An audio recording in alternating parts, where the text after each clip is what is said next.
बचपन में जब मैं 9th क्लास में पढ़ती थी तब मैंने अपने पापा से जो बातें की, जैसे मतलब उनकी डेथ दूसरे दिन होने वाली थी, मतलब ऐसा समझो, और मैंने डेथ पर सारी बातें की थी।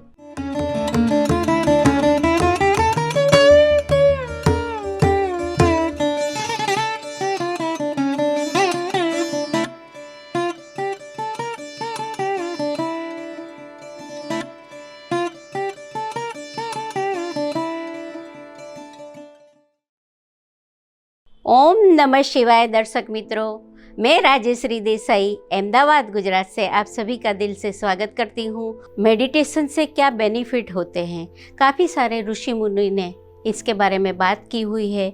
हम सभी लोग कहीं ना कहीं जानते हैं कि ध्यान तो करना चाहिए। पत्री जी महाराज ने काफ़ी सारे वीडियो दिए हुए, काफ़ी सारे उनके एक्सपीरियंस भी हमारे साथ शेयर किए हुए।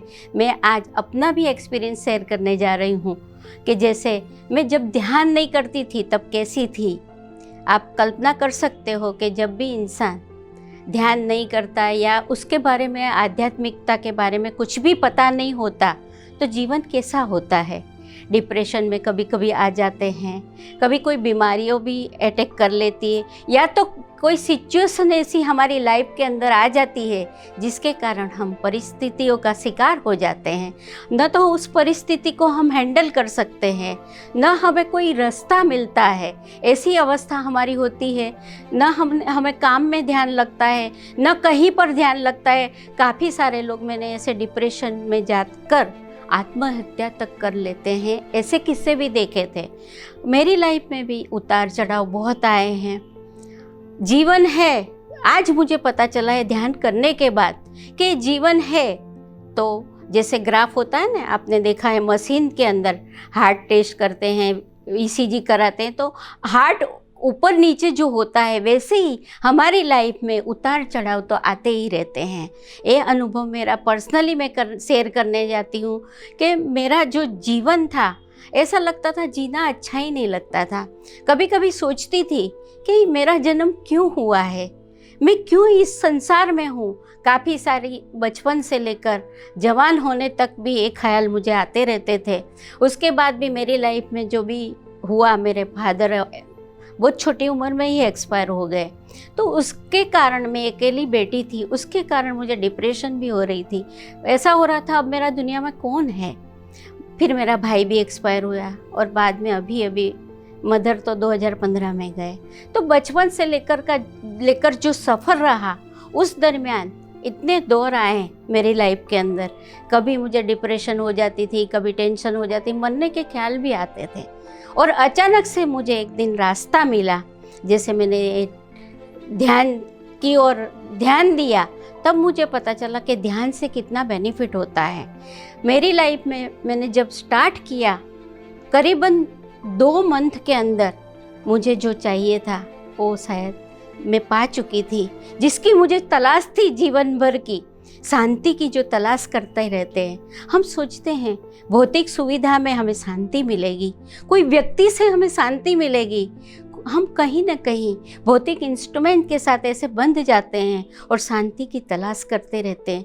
पर आखिरकार उस सारी चीज़ों में मुझे कहीं पर भी जो कुछ भी मैंने पाया, उसमें मुझे शांति महसूस नहीं हो रही थी। मुझे ऐसा लगता था कुछ मिसिंग है मेरी लाइफ के अंदर। और अचानक से मुझे ये पत्री जी का मतलब ध्यान की विधियाँ जो थी वो मुझे प्राप्त हो गई। आनापान सती के नाम से जाना जाता है। आनापान सती का मतलब है, जो पाली लैंग्वेज में, बुद्धिज्म में कहते हैं, सांस का जो आवागमन होता है उसे महसूस करना। हमारे भीतर जो सांस जाती है, जिस व्यक्ति का ध्यान श्वास की ओर नहीं है तो चाहे क्रोध करे, ईर्ष्या करे, राग करे, द्वेष करे, क्योंकि उसका प्रभाव हमारी सांसों में रहता है। सांस जो हमारी होती है वो बैलेंसिंग नहीं रहने के कारण तकलीफें बहुत आती थी। ऐसी मुझे समझ आ गई। तब मुझे पता चला कि मैं कहाँ थी, मैं पागल थी क्या इतने साल, मुझे क्यों नहीं मिला है। ऐसा मैंने महसूस, उसी वक्त मैंने कमाने के जो साधन थे वो साइड में रख दिए और मैं सोचने लगी मुझे मिल जाएगा, ऐसे ही कर्म तो करना है। पर जो चिंता थी वो मेरी बिल्कुल ही ख़त्म हो गई। कमाने की जो चिंता थी वो भी समाप्त हो गई। और एक चीज़ और बढ़ी कि जैसे कोई भी परिस्थिति आ रही थी, घर में कभी कुछ हो रहा था, पर मेरे अंदर का जो आत्मा था वो हिल नहीं रहा था। जो स्थित प्रज्ञ की बातें की हुई है गीता में, सारे शास्त्रों में, तो उसका सीधा समझ में ये आया कि मन शांत होगा, मन स्थिर होगा तो आनंद ही आनंद होगा। मैंने मेडिटेशन के द्वारा, ध्यान के द्वारा उस आनंद की अनुभूति पाई। अब मुझे बाहर की लौकिक चीज मिले या न मिले, जो भी मुझे प्राप्त है उसे मुझे संतोष पैदा हो गया। और जैसे कई बार टेंशन रहती थी फ्यूचर की, वो बिल्कुल ही समाप्त हो गई। फ्यूचर में क्या होगा, कैसे होगा, आज तक जो मैं सोचती रहती थी, मुझे वर्तमान में जीना आ गया। इसी क्षण को आनंदित रहकर उस आनंद की अवस्था में परमानेंट मुझे सॉल्यूशन मिल गया। न तो मुझे मृत्यु का भय रहा, क्योंकि मैं तो मरने वाली नहीं हूँ। ये समझ मुझे मेडिटेशन से आया, क्योंकि जब तक हम शरीर और आत्मा को भिन्न नहीं मानते, है ना, आत्मा और शरीर दोनों अलग है, मन बुद्धि और शरीर से इंसान परे नहीं जाता मेडिटेशन के द्वारा, तब तक रियल अनुभूति नहीं होती। ये मुझे जो कुछ भी अनुभूति हुई मेडिटेशन से, मुझे बहुत फ़ायदे हुए। मेरे स्वास्थ्य की बात करूं, जैसे मैं बचपन में लगती थी उससे कई ज़्यादा इतनी उम्र में लोग बोलते हैं मुझे, बहुत मतलब आपका चेहरा, पर्सनालिटी सारी चेंज हो गई। इसका कारण सिर्फ और सिर्फ मैं एक क्रेडिट ध्यान को देना चाहूँगी। जब तक हम ध्यान में नहीं जाते, हमारे विचार बिल्कुल ही समाप्त नहीं होते। विचार समाप्त नहीं होते तो हमारी जो फीलिंग्स है, हमारी भावनाएं हैं, हमारे विकार है, वो भी समाप्त नहीं होते। जब तक इंसान इस सारे विचारों से मुक्त ना हो, तब तक रियल अनुभूति, आत्म अनुभूति नहीं होती, आत्म शांति भी नहीं होती। तो मैं चाहती हूँ हर एक व्यक्ति को 24 घंटे में से थोड़ा समय निकाल के, मैं कहूँगी कि पत्री जी क्या, अगर आप किसी और गुरु को भी जानते, मैं बहाना भी नहीं चाहती आपको, आप चाहते हो तो उस गुरु से बैठकर उस साधना में व्यस्त हो जाए। जब तक गुरु नहीं मिलता तब तक कई बार ऐसा होता है कि हमें आत्मबोध नहीं होता, क्योंकि गुरु वो है जिसे पानी में लकड़े को, लोहे को डाल दो तो लोहा डूब जाता है, पर लकड़ा साथ में बांध दे तो तैरने लगता है। वैसे गुरु भी हमारे जीवन में आते हैं तो वो गुरु से हमें ज्ञान होता है, प्रकाश होता है, हमें प्रकाश की ओर ले जाता है। गुरु ही ऐसा एक तत्व है जो हमें एक कर्म बंधन से मुक्त कर सकता है, मुक्ति के मार्ग पर ले जा सकता है। आप बोलोगे कि नहीं नहीं भौतिक सुविधा, मैं यही बोल रही हूँ कि भौतिक सुविधा को भोग लो, भोगो, पर आंतरिक जो व्यवस्था है उसको भी जानना बहुत जरूरी है। जब तक आध्यात्मिकता नहीं आती, लोग धार्मिक होते हैं, मालाएं जपते हैं, मंदिर जाते हैं, पूजा करते हैं, वो सिर्फ बाह्य आडंबर में कहूँगी, पर जो भीतर नहीं जाता, यानी मेडिटेशन नहीं करता, तब तक ये सारी चीज़ें प्राप्त नहीं होती। क्योंकि मेरा जाती अनुभव है, मेरी लाइफ आज से 15 साल पहले कुछ और थी, उसके बाद पूरा चेंज हो गया। और एक बात और भी है कि समाज के अंदर जैसे बुद्ध, महावीर ऐसे विरले जो हो गए हैं, लोग सोचते हैं कि हम कोई कलाकार को देख लेते हैं, हम वो बनना चाहते हैं, वो हम गोल बनाकर ठान लेते हैं। पर मैं ये कहूँगी कि आप बेस्ट वे है कि जिन्होंने हमारे हार्ट पर नाम लिखे हुए हैं, ऐसे विरलों को गोल बनाए। विवेकानंद जी है, मतलब महर्षि रमन है, अरविंद है, ऐसे लोगों को देखें, उनके चरित्र को पढ़े और वो ही हमारी लाइफ में हम अप्लाई करें। लोग क्या करते हैं आज के माध्यम के युग से, मतलब कम्युनिकेशन इतना बढ़ गया है, मीडिया इतना बढ़ गया है, पर मीडिया का राइट उपयोग, जैसे मैं आपके सामने बैठी हूँ आज, वही माध्यम के द्वारा आप तक मेरी बात पहुँचा रही हूँ, वैसे ही इस माध्यम का सही यूज़ कर कर हमें अपने गोल को अचीव करना होता है। ऐसी चीज़ें देखनी होती है, क्योंकि आज का युवा कहीं ना कहीं भटक रहा है। युवा के अंदर डिप्रेशन ज़्यादा आ रही है, आत्महत्या ज़्यादा कर रहे हैं, रिलेशन भी खराब हो रहे हैं। जो रिलेशन की जो भावना होती है, घर की फैमिली के साथ जैसा बिहेवियर जो होना चाहिए वो भी नहीं हो रहा। मेडिटेशन के द्वारा अपने अंदर जब हम अपने आप को जान लेते, स्वयं के स्वामी बन जाते हैं, तभी हमें पता चलता है। तो हम दूसरों के साथ भी जो जैसे खुद के साथ कोई कैसा व्यवहार करता है, दूसरों के साथ हम वैसा व्यवहार करना शुरू कर देते हैं। जो हमें चाहिए वही लोगों को देना चाहिए ना। जैसे एक बीज डालते हैं ज़मीन में, हजारों लाखों बीज और पौधे पैदा हो जाते हैं, वैसे हम लोगों को जो देंगे वही तो हमें वापस मिलेगा। तो मैं यही बात कहना चाहती हूँ कि आज के युवा थोड़ा समय निकाल कर, मैं ये कहूँगी कि मेडिटेशन में तो ऐसा होता है कि जैसे 10 साल का बच्चा है तो 10 मिनट तक वो मेडिटेशन साधना कर ले, 20 साल का है तो 20 मिनट तक, जैसे जैसे उम्र बढ़ती है वैसे वैसे साधना मेडिटेशन का पीरियड बढ़ाना चाहिए। और उससे जो प्राप्त होगा, जीवन मरण का जो चक्कर है उससे इंसान बचने का एक ही तरीका है। अमर होने की जो बात है, नचिकेता ने जो कही है और ऋषि मुनियों ने जो कहा है, अमरत्व यानी इस शरीर की अमरता की बात नहीं है, जो आत्मा है उसे हम जान लेते हैं तो चाहे मौत भी आए तो हम उसका भी स्वीकार कर लेंगे। कोई अस्वीकार की बात ही नहीं पैदा होती। हम लोगों में जो द्वेष होता है, राग होता है, कई ऐसी नेगेटिविटी होती है, नकारात्मक चीज़ें जो हमारे अंदर हावी होती है, वो मेडिटेशन से बिल्कुल ही समाप्त हो जाता है। थोड़ा समय निकाल के प्लीज़ मैं सभी से रिक्वेस्ट करती हूँ कि ध्यान करें, और ध्यान से ही ज्ञान पैदा होगा, ज्ञान से ही मुक्ति पैदा होती है।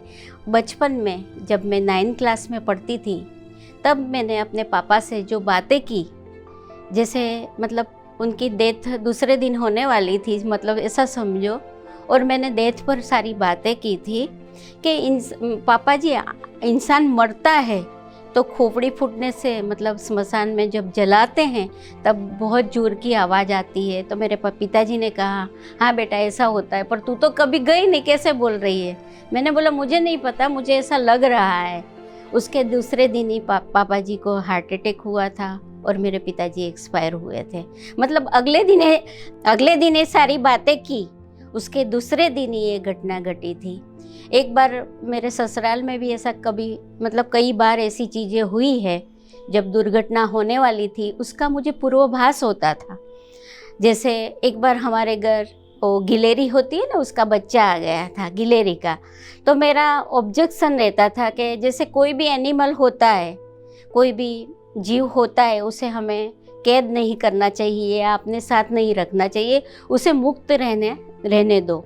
तो हस्बैंड को मैंने बोला उसे क्यों पकड़ के रखा है, आप उसे मुक्त कर दीजिए। तो बोले नहीं, आराम से इधर उधर घूमता है, चलो ठीक है।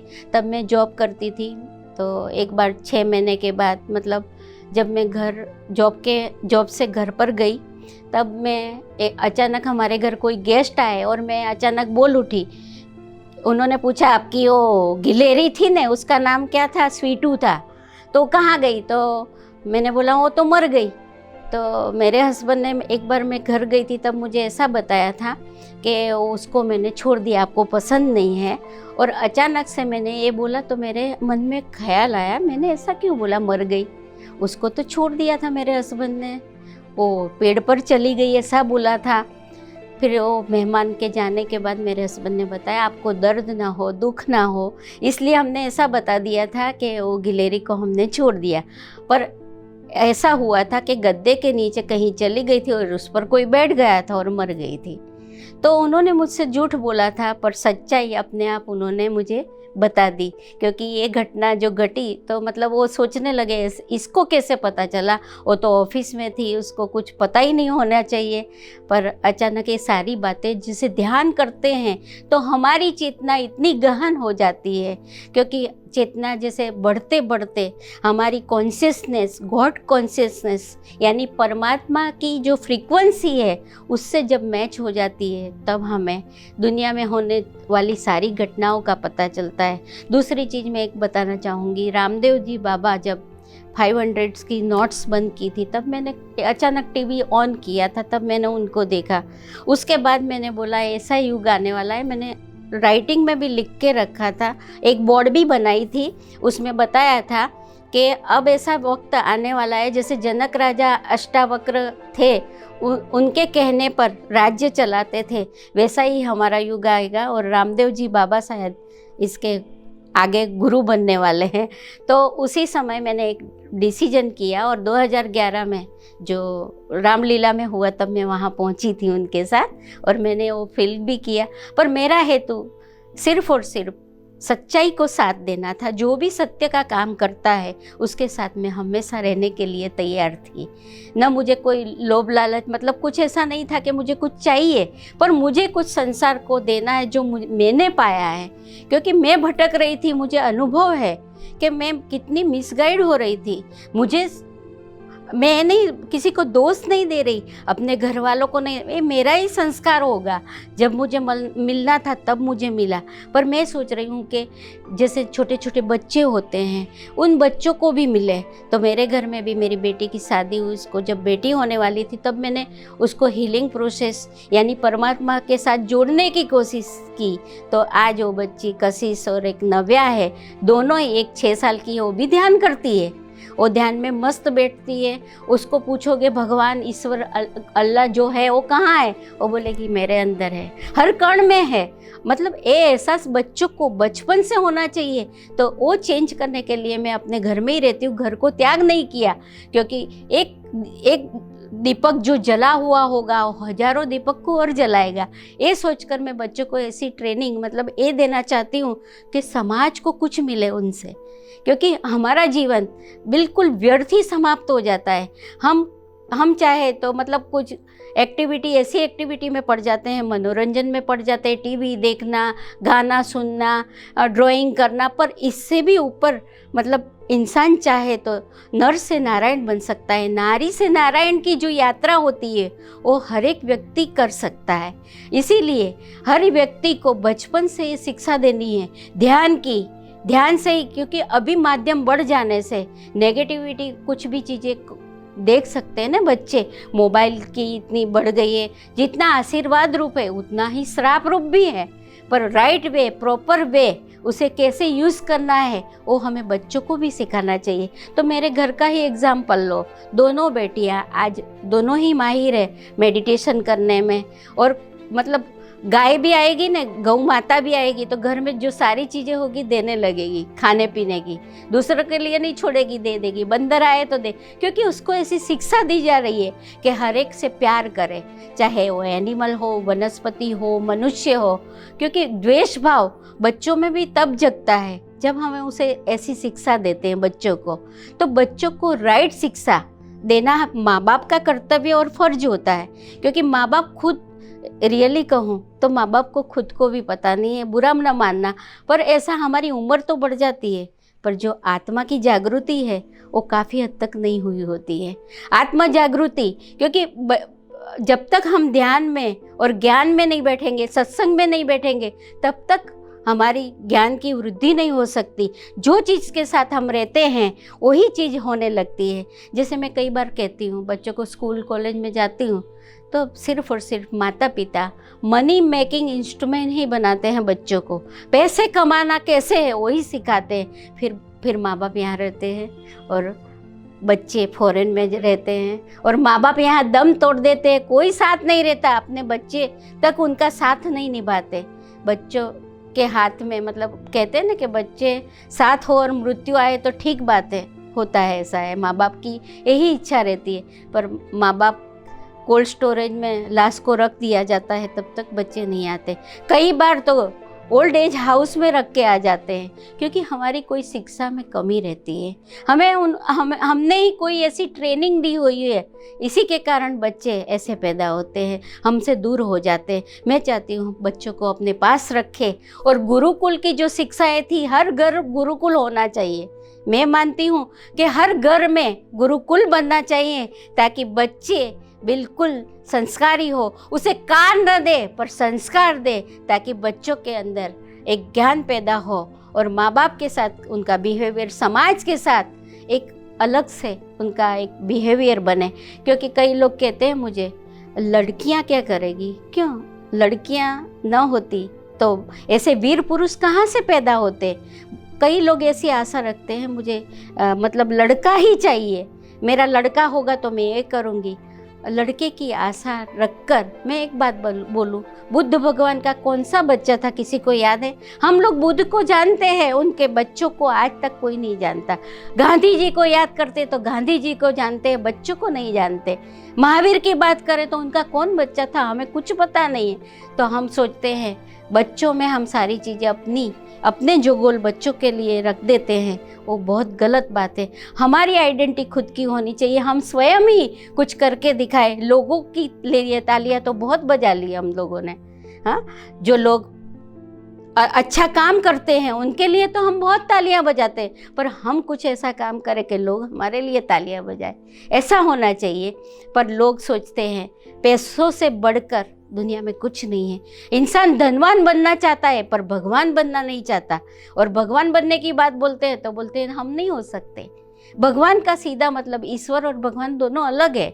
भगवान का अर्थ है भूमि, गगन, वायु, नीर, आकाश, ये होता है। वही भगवान 5 महाभूत से बना हुआ ये पुतला जो जितने दिखते हैं इंसानों के रूप में, जो पुतले दिखते हैं वही तो भगवान है।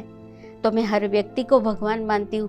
कण कण में कहते हैं शिव की शक्ति विराजमान है। तो सोचो हर जगह पर वो मौजूद है, तो हमें कहाँ ढूंढना है? अपने भीतर ढूंढना है उसी परमात्मा को। हर एक सेल हमारे बॉडी में घूमता, हर एक सेल, एटम वो शिवलिंग समान है। हर सेल में मेमोरी होती है। हम जो भी थॉट्स पैदा करते हैं उसी की फीलिंग बनती है, और वास्तविक लाइफ में हम वही चीज़ें पाते हैं। तो हमारे विचारों पर हमारा ध्यान होना चाहिए। ध्यान करते करते हमें ज्ञान होगा कि मेरे अंदर कौन से थॉट्स चल रहे हैं, कौन से विचार चल रहे हैं। उस विचारों को देखें, अनुभव करें उस विचारों को। तो विचारों को देखकर, जैसे हम गाड़ी लेकर जाते हैं कहीं पर भी ड्राइव करके, तो सामने खड्डा होता है तो हम थोड़ी ना चला के घुस जाते हैं, उसे डाइवर्जन मारते हैं। वैसे ही हमें अपने थॉट्स को कैसे डाइवर्जन लगाना है ये सोचना है, और हम कैसे उससे मुक्त होए। नेगेटिव थॉट्स आ रहे हैं तो उसे कैसे बदलना है, कैसे राइट वे अच्छी सोच रखनी है, क्योंकि विचार ही हमारी दुनिया बनाते हैं। विचार से ही मनुष्य खुद बनता है। तो हम ऐसे विचार करें, जैसे अच्छी किताबें पढ़े। तो जैसे मैंने रामदेव जी का एग्जाम्पल शेयर किया, तो मुझे जब भी मैं मेडिटेशन में बैठती हूँ तो मेरी कॉन्शियसनेस में उनके अंदर चलते विचार भी ट्रांसफ़र होते हैं। कई बार ऐसी हमारी जैसी कॉन्शियसनेस होती है, जैसी सोच होती है, वैसी शक्तियों के साथ अटैच हो जाते हैं। जैसे कहते हैं ना, सही डायल करने से टेलीफोन लग जाता है, वैसे ही परमात्मा के साथ जब हम बात करते हैं तो हमारा सही डायलिंग हो जाता है, और उनके गुण हमारे अंदर परिवर्तन होने लगते हैं। और उनके गुणों से जब हमारे अंदर परिवर्तन होने लगता है तो हर एक व्यक्ति को चाहे मतलब गुरु समान मानने लगते हैं, रिस्पेक्ट देने लगते हैं। इतना लोग प्यार करते हैं, सामने से लोग आपके पीछे मतलब आने लगते हैं। जब हमें इच्छा नहीं होती न कोई हमारी कोई निंदा करे तो भी हमें कोई फर्क नहीं पड़ता, चाहे प्रशंसा करे तो भी नहीं फर्क पड़ता। ऐसा अस्तित्व मेडिटेशन से हो जाता है, ध्यान से हो जाता है। ध्यान से वो ज्ञान हो जाता है, मैं कुछ भी नहीं हूँ, चलाने वाली शक्ति कोई और है, मैं तो सिर्फ बस उसका एक कण हूँ, एक मोहरा हूँ जो संसार में मुझे भेजा हुआ है। बस उसी का हमें अनुभव करते हुए, परमात्मा का धन्यवाद करते हुए आगे बढ़ना है। क्योंकि हम अपने बच्चों को या घर वालों को याद करते हैं तो फ़ोटो की ज़रूरत होती है क्या? पर ईश्वर और परमात्मा को जब भी याद करना होता है तो मूर्ति या कोई फ़ोटो चाहिए। एक बहुत गलत बात है, उसका कोई रूप ही नहीं है। रूप तो सीमित होता है ना, उसका लिमिट आ जाता है। वो तो अनलिमिटेड पावर वाला अनंत शक्ति है। वही अनंत शक्ति हमारे अंदर बैठी हुई है, वही को हमें जागरूक करना है। कहीं बाहर ढूंढने की ज़रूरत नहीं है उस शक्ति को, वो शक्ति हमारे भीतर है, सिर्फ उसे बस ढूंढना है। वो खजाना है, हम धनवान ही है। हम सोचते हैं हमें कुछ नहीं मिला, परमात्मा ने बहुत बड़ा उपकार किया है, हमें जो जीवन दिया है। एक एक ऑर्गन्स की कीमत समझो कितनी होती है। मेडिकल वे में अभी विचार करके देखो आप, हर एक ऑर्गन्स की एक वैल्यू है, हार्ट की, किडनी की, परमात्मा ने हमें संपन्न बनाया हुआ है। हम बस दोष देते रहते हैं और लिस्ट बना के उनके पास भीख मांगते रहते हैं, ऐसे भिखारी बनते हैं। हम एक शहंशाह है, एक सम्राट है, और स्वामी की तरह जीना चाहिए हर एक व्यक्ति को, क्योंकि राजा का बेटा राजा ही होता है। हम परमात्मा की औलादे हैं, तो हम भी तो राजा है। हर एक स्त्री राधिका है, कृष्णा है, हर एक पुरुष, तो हर एक व्यक्ति में वो शक्ति है छिपी हुई। पर कोई हमारे इतने कर्म है, कितने जन्मों से हम कर्म करते आए हैं, उस कर्म की परतें हमारे अंदर जमा हुई। जैसे सूरज पर जैसे बादल छा जाते हैं तो अंधेरा हो जाता है ना, सूरज दिखाई नहीं देता, वैसे ही हमारे अंदर अंधेरा छा गया है, सिर्फ और सिर्फ हमारे कर्मों की वजह से, हमारे विचारों और फीलिंग्स के कारण जो भी हमारे अंदर नेगेटिविटी है वो समाप्त हो जाएगी। अंधेरे को भगाने की ज़रूरत नहीं है। सिर्फ घर में अंधेरा होता है तो एक लाइट की ज़रूरत होती है, बस उजाला हो जाता है। बस तो हमें अंदर के अंधेरे को समाप्त नहीं करना, सिर्फ पॉजिटिविटी को हमारे अंदर भरना है। उस परमात्मा की अनुकंपा हमारे अंदर भरनी है और कॉस्मिक कॉन्शियसनेस में जीना है। साथ में मिलकर जब हम बैठकर ध्यान करते हैं तो बहुत शक्ति मिलती है, तब मास्टर माइंड बन जाता है, परमात्मा की शक्ति हमारे अंदर जागृत हो जाती है। तो मैं सोचती हूँ घर के सारे मेंबर इकट्ठे बैठकर जैसे मेडिटेशन करें तो बहुत ही प्रभावशाली होगा, क्योंकि हमारी कॉन्शियसनेस धीरे धीरे बढ़ने लगेगी, हाँ, और सुपर कॉन्शियसनेस के साथ एक हो जाएगी, कॉस्मिक कॉन्शियसनेस के साथ। तो उधर जो भी चीज़ें पड़ी हुई है वो हमारे अंदर ट्रांसफ़र होने लगेगी। और विचारों की शक्ति के बारे में कहा जाए तो मैं ये ब्रह्मांड को 2 हिस्से में बांट देती हूँ। मान लो एक है पॉजिटिव बैंक और एक है नेगेटिव बैंक, राइट। अब क्या होता है, जब मैं यहाँ बैठकर नेगेटिव सोच मेरे अंदर चलती है तो मेरा कनेक्शन जो नेगेटिव बैंक है उसके साथ हो जाता है। दुनिया के जितने लोगों ने नेगेटिविटी फैलाई है वो उसी बैंक में जमा है और मेरे में ट्रांसफ़र होना शुरू होगी। जैसे कई लोग बोलते हैं ना, मेरे पाँव दुखते हैं, मेरा सर दुखता है, दुनिया ऐसी हो गई, ये सारी नेगेटिव बातें हैं। तो हमारे अंदर ज़्यादातर नेगेटिविटी आ जाएगी। अगर मैं वो सोचूंगी परमात्मा की बातें, विवेकानंद की बातें, पत्री जी की बातें, कई धर्मगुरु की बातें, तो मेरी सोच उस समय उस ओर रहेगी, तो वहाँ के जो भी थॉट्स, जो भी वाइब्रेशन होते हैं वो वाइब्रेशन मेरी ओर आकर्षित होते हैं और मेरे अंदर सद्गुण प्रकट होते हैं। तो सद्गुणों को प्रकट करने के लिए भी हमारे भीतर मतलब सुपर कॉन्शियसनेस का साथ चाहिए, तो उनसे कनेक्शन बनाना ज़रूरी है। जब तक हम गॉड फ्रीक्वेंसी, जो भी शक्ति कहो आप, मैं नहीं कहना चाहूँगी अल्लाह कहो, ईश्वर कहो, जीसस कहो, बुद्ध कहो, महावीर कहो, जो भी धर्म की बातें छोड़ दीजिए। धर्म की कोई बात मैं नहीं करना चाहती, क्योंकि किसी को परमात्मा ने सिक्का बनाकर लगाकर भेजा नहीं है। यहाँ पर सिर्फ और सिर्फ इंसान बनाया, इंसान ने धर्म बनाया, प्रांत बनाए और अलग अलग लैंग्वेज बनाई। पर मैं एक चीज़ मानती हूँ, मानव धर्म की बात करें, बस मानव धर्म ही सबसे बेस्ट है। मैं वही मानती हूँ कि हर व्यक्ति से प्रेम करें, चाहे कोई बुराई भी हो उसमें तो उसका भी स्वीकार कर ले, क्योंकि हर एक व्यक्ति बुरा नहीं होता, उसके अंदर भी परमात्मा का वही कण है, वही शक्ति है, कभी ना कभी जागृत होगी। ऐसी आशा के साथ मैं फिर से आप सभी का धन्यवाद करते हुए अपनी वाणी को विराम देती हूँ। ओम नमः शिवाय।